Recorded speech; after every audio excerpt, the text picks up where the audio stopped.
Alors, on se situe entre Clermont-Lérault et Pézenas, dans le Languedoc-Roussillon, dans le cœur de Pays d'Hérault.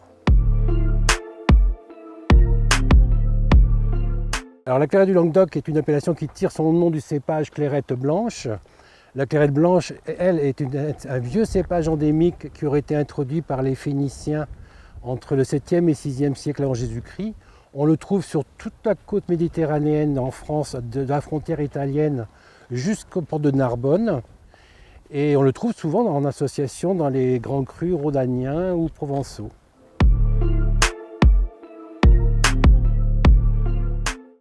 C'est un cépage rustique en réalité et en apparence. C'est un cépage blanc tannique, donc qui a vraiment besoin d'être bien mûr pour pouvoir s'exprimer. Il faut aussi bien l'élever. Moi en général je fais des élevages de 18 à 24 mois avant de le mettre sur le marché. Et après par contre ce sont des vins fantastiques, avec leurs arômes un peu d'amande douce, d'anis étoilé. Et c'est vraiment un vin gastronomique pour tout ce qui est poisson cuisiné, tout ce qui est accord terre-mer, lot au bacon.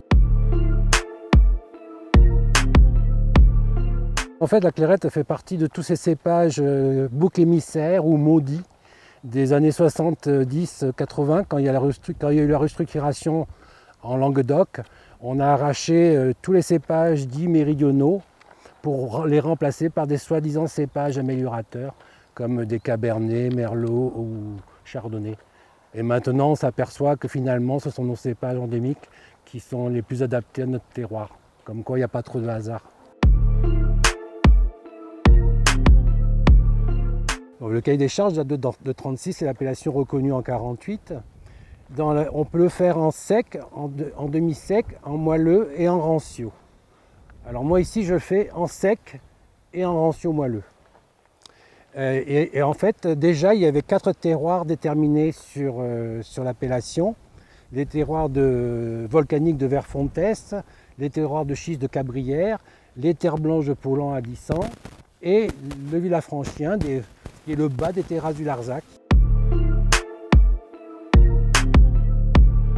Alors, on est 4 caves coopératives et 4 domaines privés, je crois. Je pense environ 90. À l'époque, quand j'étais étudiant, il y avait certains châteaux de pas blancs qui étaient 100% Clairette blanche. Et puis il y avait Château Simone quand même, toujours, il y a Château Simone qui est 80% Clairette blanche. Donc c'était un cépage que je connaissais et je pense que c'est un des rares cépages blancs du Languedoc qui a des gros potentiels de garde. Donc pour moi c'est un grand cépage. Sans prétention, je dirais que la Clairette est au sud, ce que le Chenin est à la Loire ou le Riesling à l'Alsace.